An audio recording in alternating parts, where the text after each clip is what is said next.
뭐 작년 말부터 올해는 수익률을 더 추구해 주셔도 될 것 같습니다. 그런데 지금은 사이클상 주식을 사야 될 때라는 거예요. 지금. 근데 어떤 데 보니까 닥터둠이 변했다 이런 이야기도 뭐 하던데 지금이라도 사야 되느냐 많은 분들이 저한테 그런 질문을 하시거든요. 근데 제 대답은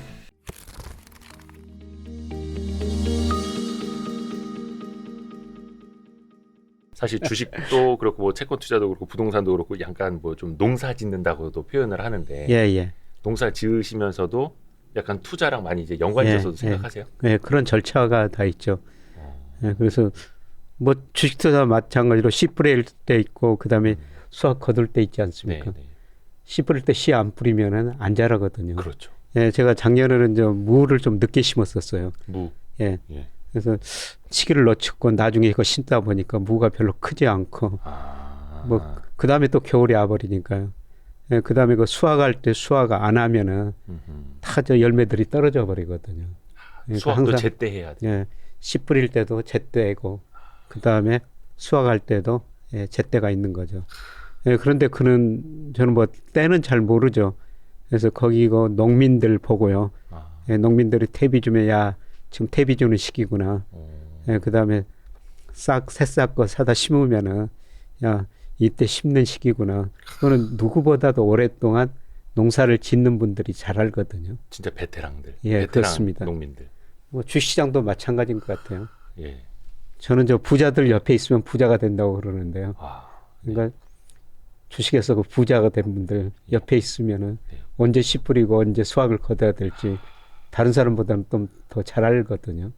맞습니다. 네. 그래서 저희가 김여익 교수님을 모시는 저는 거 뭐 아니겠습니까? 그런 건 아니고 저는 저 농사 질 때만 그 농민들 그냥 옆에 눈치 보면서 아니 근데 그 말씀이 너무나 적절한 게 예. 저희한테는 그 베테랑 농민이 지금 김여익 교수님이잖아요. 특히 자본시장이라든지 투자 이 경기를 보는 그 관점에 있어서는. 그런데 뭐 씨 뿌리고 그다음에 수확 거두는 거는요.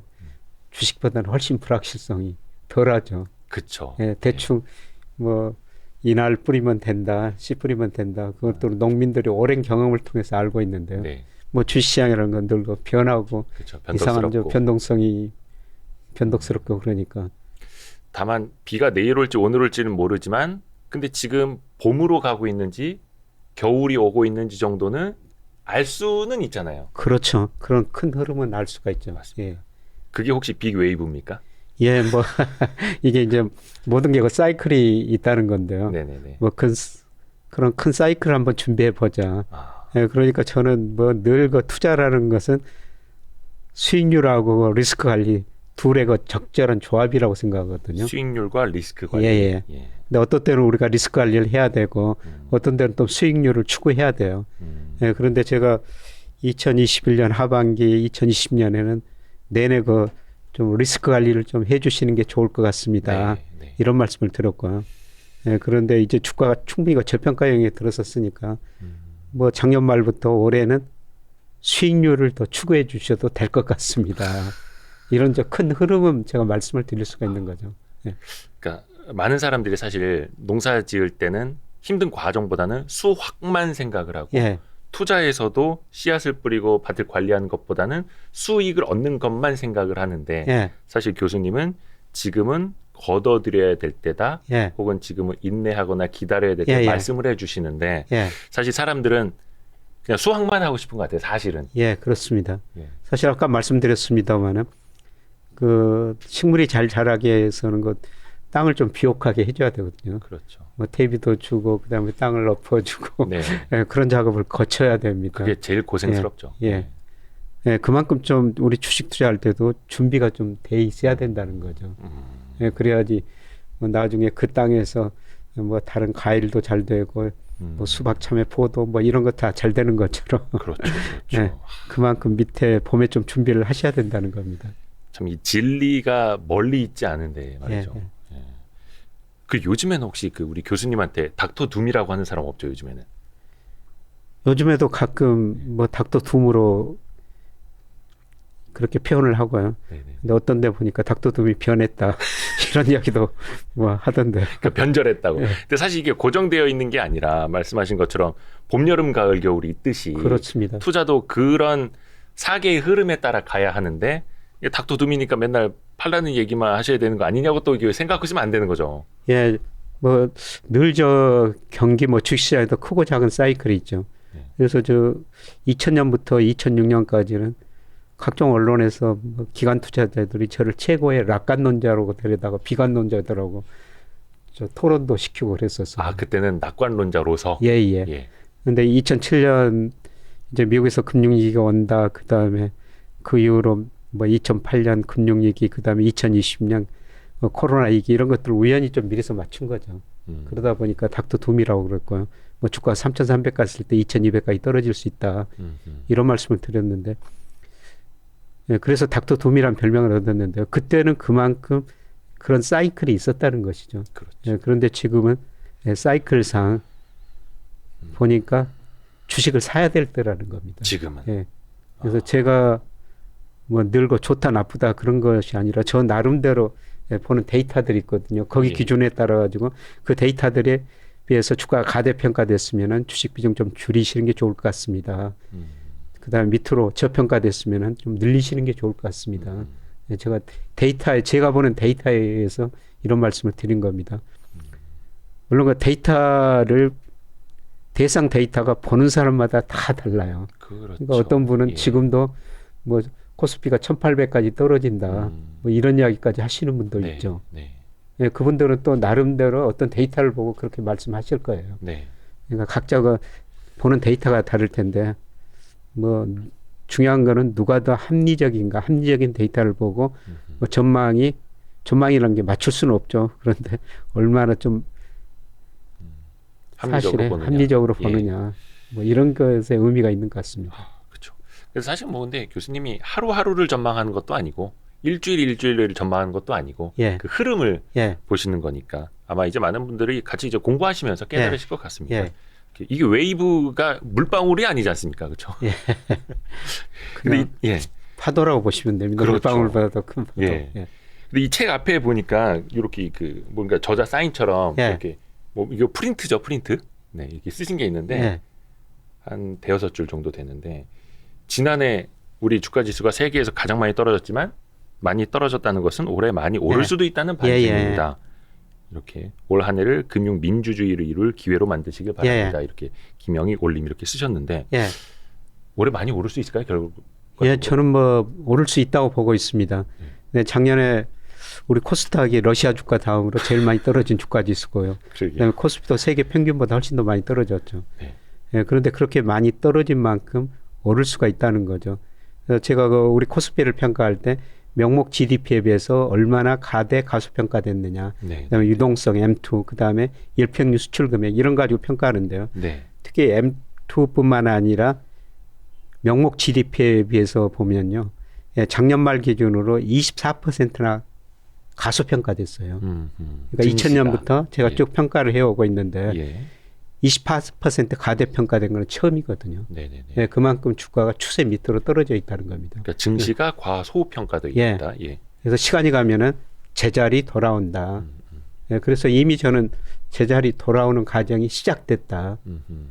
예, 그런데 최근에 뭐 주가 너무 1월에 지금 급등을 해가지고 거의 코스피 2,500 다 왔습니다. 지금 예, 거의. 그래서 저도 고민이 많습니다. 예, 이렇게 빨리 오를 줄 저도 몰랐습니다. 예, 근데 이렇게 빨리 올라 버리니까 뭐 주식 사라고는 계속 그렇게 말씀을 드렸습니다만 지금이라도 사야 되느냐 많은 분들이 저한테 그런 질문을 하시거든요. 근데 제 대답은 요새 저 신문에 보면은 뭐 기다리는 조정은 없다 이런 거 언론 제목들도 나오던데요. 근데 내가 사면 항상 조정이 온다. 예, 그렇습니다. 그런데 지금 단기적으로는 제가 HP 필터라 가지고 이 장기 추세를 구하고 네. 지금 현재 주가 추세에서 얼마나 벗어났는가 단기적으로 그거로 평가하는데요. 아하. 2,500 되니까 한 8% 정도 벗어나 버렸어요. 2로. 위로 벗어났다. 예. 예. 조금 이건- 성급하게 올랐다라는 예, 것도 그렇죠. 되죠. 예. 그러면 결국 이게 조만간 조정을 거친다는 거거든요. 조정이 올 수도 있고. 예. 그래서 조정인데 이제 뭐 추세 하락 조정이 아니라 예, 저는 뭐 코스피가 작년 9월에 2135까지 떨어졌지 않습니까? 네네네. 그게 저점이었을 것이다. 음흠. 그게 저점을 치고 그 다음에 박스권 뭐 상단 하단이 있는데 하단 상단이 계속 높아지는 과정이 앞으로 전개될 것이다. 그래서 조정 때마다 지금 비중을 늘리셔야 된다. 예, 그런 말씀을 계속 드리고 있습니다. 그러니까 그냥 전저점만 볼 게 아니라 예. 전저점 바닥도 그렇고 뭔가 좀 같이 밴드가 높아지는 예, 서서히 높아지는 이런 국면이라고 그렇습니다. 그 사이에서 언제 어떻게 왔다 갔다 할지는 알 수는 없는 거고 예, 그렇습니다. 다만 그게 우상향하는 과정에는 있다. 예, 예, 예. 오, 맞습니다. 그래서 이게 항상 지금을 걱정하면은 이게 답이 항상 안 나오는 것 같습니다. 예. 예.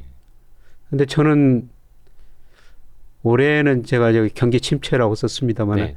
우리나라도 지난 4분기에 예, 경제 성장 0.4% 마이너스 나왔지 않습니까? 네. 미국도 2, 3분기 마이너스 성장 나올 거예요. 미국마저 마이너스 성장 나오면은 아마 저 아래 공포, 리세션 또 디플레이션, 뭐 디프레션, 뭐 뒤에 공포 이런 단어들이 네. 많이 나올 텐데요. 네. 올해는 현재의 경기 장태를 나타내는 그런 지표에 신경 쓰지 말자. 미래를 내다볼 수 있는 예, 경제 지표에 관심을 갖자. 그런 말씀을 드리는데요. 예, 대표적으로 2020년 우리 경기 괜찮았었습니다. 네. 네. 네. 예, 그런데 그 선행지수 순환 변동치가 통계청에서 발표하는 게 2021년 6월이 정점이었고요. 네. 네. 그다음 OECD에서도 우리 선행지수 발표하죠. 네. 5월이 정점이었었어요. 네. 제가 뭐 다른 지표도 보지만은 선행지표가 꺾이면 앞으로 경기 나빠진다는 겁니다. 그렇죠. 예, 저는 선행지표가 꺾이는 이런 시점 이후로는 주식 비중을 가감 좀 줄이시는 게 좋을 것 같다. 그렇죠. 그걸 예. 작년에 이제 많이 말씀해 예. 주셨죠. 그래서 뭐 사실 주가도 많이 떨어졌는데요. 그런데 뭐 제 예측이 틀릴 수도 있습니다. 예측 오차가 있을 수밖에 없는데요. 네. 예, 그런데 제가 선행지수를 예측해 보니까 올 3월 전후에 저점이 나오거든요. 올해 3월 전후로 예, 예. 경기 선행 지수가 턴할 수도 예, 있다라는. 예. 바닥을 치고 아하. 턴할 수가 있다는 겁니다. 예. 예, 그래서 이런 걸 보고 올해는 경기가 안 좋지만은 내년에는 경기가 좋아질 수가 있다는 것이죠. 그렇죠. 그게 이제 경기를 선행하는 거니까 예. 말 그대로. 그리고 주가는 항상 예, 경기에 선행하니까요. 네. 뭐 대표적으로 삼성전자가 이번에 지난해 4분기 영업이익이 뭐 13분기인가요? 네. 최저치를 기록했다는데 그날 이후로 좀 계속 오르고 있지 않습니까? 그렇죠. 네. 삼성전자는 내년 이익을 보는 거예요. 그렇죠. 예. 네. 예, 근데 애널리스트들 자료 저도 뭐 제가 삼성전자 뭐 어떻게 전망할 수 있겠습니까?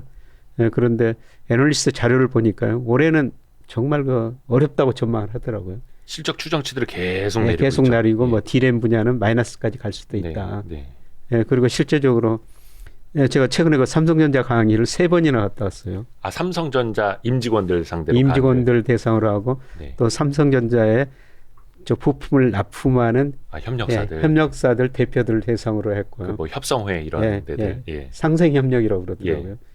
예, 그리고 삼성전자가 보니까요. 뭐 좋은 일도 하던데 예, 삼성전자 임직원을 관련 회사 자기가 가지고 있는 관련 회사 중소기업에 파견을 하더라고요. 아, 일종의 뭐 멘토링 같은 예, 걸로. 거기서 뭐 기술도 새로 개발하는 데 도움 주고 그렇죠. 파트너. 예, 그리고 또 삼성전자가 봤을 때 예, 개인들이 하는 사업인데 이게 성장 가능성이 있는데 개인들이 돈도 없고 네. 뭐 기업 그 조직 같은 거 할 수 없고 아. 그런 걸 뭐 조직해 가지고 도와줘가지고 기업을 아주 개인 기업을 큰 기업으로도 중소기업으로 크는 예, 그런 분들 대상으로 강의를 한 뭐 최근에 하고 왔는데요. 네. 예, 그런데 뭐 어렵다고 그럽니다. 그 뭐라 해야 되나 뭐 조직 관리라든지 좀 효율성을 더 예. 이제 삼성전자 많이 도와주기도 하는데 거기에서도 또 가서 교수님이 예. 좀 티칭을 해주시고. 예, 저는 뭐 기업경영을 하든지 미시적인 거시적이든지 예, 거시적인 흐름을 알아야 된다. 그러니까 기업 CEO들이 항상 이런 이야기를 하거든요. 네. 시대의 흐름에 당하지 말자. 시대의 흐름에 예. 당하지 말자.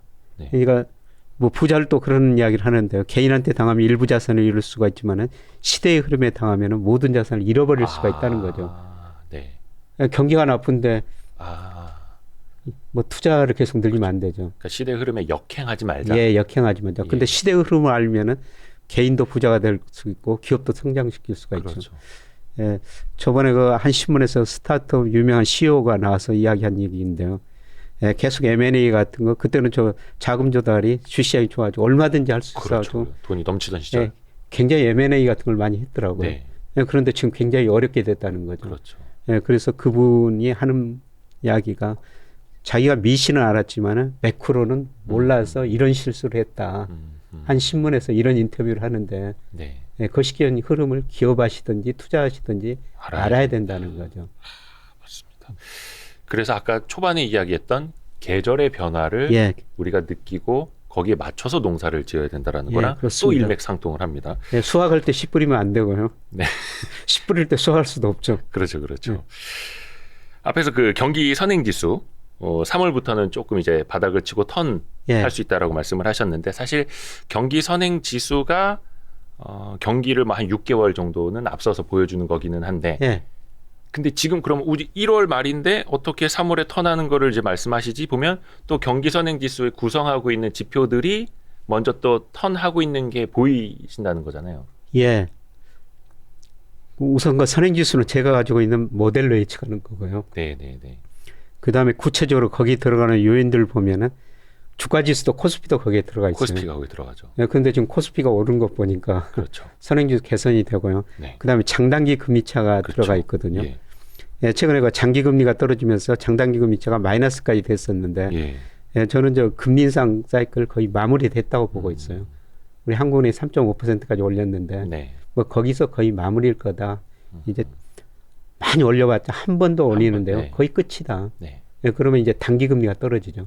예, 그러면 장단기 금리차가 단기 금리가 떨어지면서 정상화되는 겁니다. 지금 이제 단기 금리가 더 높은 이제 역전 현상이 되어 있는데 예, 단기금 더 많이 내려오면서 좀 정상화될 수 있는. 그렇죠. 예. 예, 그런 것들이 선행지수에 들어가 있는데요. 지금 금융시장이 빠르니까 주가부터 선행지수 상승을 예상해주고 있다. 네. 그 다음에 장단기 금리차도 앞으로 선행지수 상승을 예상해주고 있다. 그렇죠. 예, 그런데 뭐 코스피를 예상한 거나 선행지수 예상한 거나 사실 똑같이 어렵습니다. 예, 그런데 제가 모델로 예측하면은 선행지수가 예측 오차가 제일 적거든요. 네. 제가 여러 가지 경제 변수를 모델로 예측하는데 예측 오차가 제일 적은 게 선행지수하고 소비자 물가예요. 소비자 물가. 예. 예. 이 두 가지는 예측 오차가 제일 적으니까 예, 제가 이걸 예측하면서 대응을 하죠. 경기 선행지수 아까 그 말씀하신 코스피나 장단기 금리차 요거는 말씀하신 것처럼 금융시장 영역이니까 상당히 더 빠르게 움직이기도 예. 하고 약간 꽃으로 따지면은 거의 봄이 막 올랑말랑할 때 제일 먼저 피는 꽃 예. 같은. 그리고 거기에 또 수출입 물가가 들어 있고요. 네. 예, 그런데 국제 원자재 가격이 최근에 좀 안정되다 보니까 아마 수출입 물가도 개선될 조짐 보이고 있고요. 예, 그다음에 거기가 재고일 지수라는 게 들어가 있거든요. 네. 재고 출하 비율 차이가 들어가 있는데 네. 예, 지금 작년 11월 보니까 우리 그 재고일 지수가 네. 98년 애한위기 이후 최고치입니다. 지금 재고가 제일 많이 쌓여 있다는 그렇죠. 거죠. 예. 그러면 지금 기업들이 생산을 줄이니까 못하죠. 지금 생산 줄어들고 가동률 낮죠. 네. 그러면 이제 재고일 지수도 내려가게 내려간다는 거죠. 예. 그래서 선행지수를 구성하는 여러 요소를 보니까 예, 저는 선행지수 개선 가능성이 앞으로 상당히 높다 이렇게 보고 있고요. 맞습니다. 네. 사실 그 외국인 투자자들이 지금 1월 들어서 굉장히 예, 예. 어떻게 보면 공격적으로 한국 주식 이제 사고 있는데 외국인들이 제일 눈여겨보는 지표 중에 하나가 바로 그 경기 선행지수. 예. 그들 입장에서 뭐 OECD 경기 선행지수 예. 이거라고 하더라고요. 예, 예. 그래서 어떤 분들은 OECD 경기 선행지수가 돌아설 때 그때부터 주식을 사도 된다라고 말씀하시는 예. 분들도 있고 근데 어떻게 보면 그 경기 선행지수를 먼저 또 예측을 하고 들어오는 게 스마트 머니이고 예, 그렇습니다. 근데 그걸 지금 우리가 1월에 그걸 보고 있잖아요. 예, 예, 그렇습니다. 그 흐름이라고 이해하면 될까요? 예, 그렇습니다. 뭐 외국인들이 저 사실 우리 주식 비중을 많이 줄여놨죠. 예, 많이. 얼마 전에 32%까지 가지고 있었는데 우리 주식을 최근에 26%로 줄여들었거든요. 예, 그리고 최근에 그 자금 흐름을 보면은 작년 11월부터 나타난 중요한 특징이요. 세계 그 주식형 펀드 있는데 미국으로는 거의 안 들어가요. 그러니까 세계의 펀드 자금이. 예, 주식형 펀드 자금이. 네. 미국은 거의 안 들어가고 그 다음에 유럽 시장으로 좀 들어가고요. 네. 제일 많이 들어오는 데가 이머징에서도 아시아, 이머징 아시아, 중국, 우리나라 등. 중국을 포함한 예. 아시아. 예. 예, 제가 오기 전에도 지금 이번 주 거 데이터 보고 왔는데요. 네네네네. 미국으로는 조금 들어갔어요. 근데 유럽으로는 이만큼 들어가고 아시아 시장으로는 이만큼 많이 들어갔거든요. 비유가 너무 좋은데요? 이만큼. 예. 근데 거기도 그렇게 표현해 놨더라고요. 그래서 제가 늘 그 주장하는데 역사를 보면 10년 단위로 미국 시장이 좋았다. 이머징 마켓이 좋았다 그러는데요. 네. 뭐 2000년에서 2009년까지는 이머징, 특히 중국이 좋았었죠. 예. 그다음에 2010년부터 2020년까지는 미국이 좋았는데 오늘 그 세계 그 자금을 그 자료를 보니까 예, 자금 흐름들이 앞으로 미국 시장보다는 아시아 시장에서 뛰어난 기업들 네. 이런 것 기업들을 앞으로 세계 주식 투자 자금들이 살 것이다. 그게 이제 대표적으로 우리 삼성전자 같은 거죠. 그렇죠. LG 에너지 솔루션 이런 것들이죠. 네. 그래서 올해 들어가지고 지금 연초부터 외국인들이 엄청나게 사면서 사실 제가 예측한 것보다 훨씬 더 지금 빠르게 많이 올라와 버린 거죠. 거의 뭐 하루에 한 4, 5천억씩을 꾸준히 순매수를 하더라고요. 어떤 날은 뭐 1조도 살더라고요. 예. 근데 외국인이 많이 이머징 마켓에 투자를 하고 있고 거기에 우리나라가 당연히 포함이 되어 있는 예, 거고. 그렇습니다. 예. 그러면 이제 그 이유는 아까 이제 경기 선행 지수도 이야기를 해주셨습니다만 그리고 사실 환율도 있죠. 환율도 예. 예, 저는 앞서 우리 주가가 저평가됐다고 말씀드렸습니다만은 네. 환율도 아직도 고평가형에 있다고 생각하고 있거든요. 그래서 우리 또 원달러 환율이 1,440원 근처까지 가다가 뭐 지금 1,230원 안팎까지 네. 떨어졌습니다만은 아직도 제가 우리나라 경상수지 같은 것 이런 걸 평가해 보면요. 환율이 아직도 가소평가됐어요. 우리 돈 가치가. 그러니까 한 1,200원 밑으로도 내려 네. 저는 뭐 갈수 있다. 1,130원 정도가 어, 예, 적정 수준이라고 보고는 있는데요. 지금 이제 그러니까 경제 입장에서는 펀더멘탈을 보면 예, 한국 주식도 저평가됐지, 그 다음에 원화가치도 저평가됐지, 예, 그리고 세계경제 풍향계, 뭐 탄광소의 카나리아, 그게 한국 경제라는 게 아닙니까? 그렇죠. 그래서 앞으로 세계경제 선행지수 올라가면 한국 경제가 제일 먼저 반응할 거라는 거죠. 예, 그래서 최근에 우리 주식을 그렇게 많이 사고 있지 않느냐, 예, 그렇게 생각하고 있습니다. 그렇죠. 탄광소 카나리아. 그러니까 사실 떨어질 때 제일 먼저 떨어지고 전쟁 난 국가 다음으로 제일 많이 떨어지고 근데 또 오를 때는 또 먼저 오르고 예, 또 상대적으로 그럼 많이 오를 수도 있다. 그렇죠. 작년에 많이 떨어진 만큼 우리 주가가 제일 저평가됐으니까 예. 많이 오를 수가 있죠. 어떻게 보면 2021년부터 22년까지 탄광소 카나리아가 막 지저귀고 울고 예, 도망가는 장세였다면 예, 이제는 좀 카나리아가 얌전해지고 아무튼, 예, 예. 그런 상황. 뭐 노래도 부르겠죠. 편히 금을 캐시고 석탄을 캐십시오. 예, 예, 예, 예, 예. 나는 지저귀고 예, 있겠습니다. 유해가스가 별로 없습니다. 편히 일하십시오. 야,